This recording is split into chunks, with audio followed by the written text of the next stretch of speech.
amazing. So guys, welcome my mini blog में आपका स्वागत है। मैंने ये हेयर क्रम्पिंग मशीन मंगाई है नोवा की। इसका रिज़ल्ट कैसा है और ये प्रोडक्ट मुझे कैसे रिसीव हुआ और कैसा है, ये सब मैं आपको इस ब्लॉग में बताऊंगी।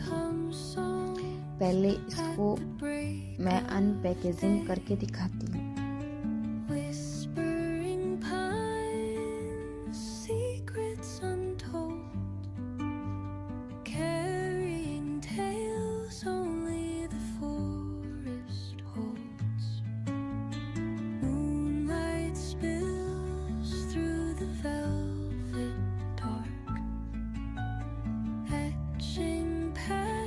नोवा कंपनी की है।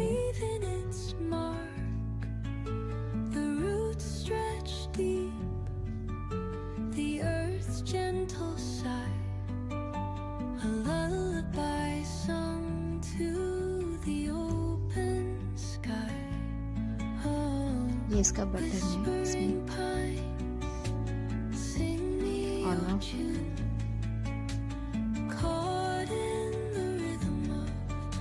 ये अब मैं इसे चार्ज करके देख रही हूँ। अब इसे मैं हेयर में ट्राई करके देख रही हूँ कि क्रम्पिंग सही से होती भी है या नहीं।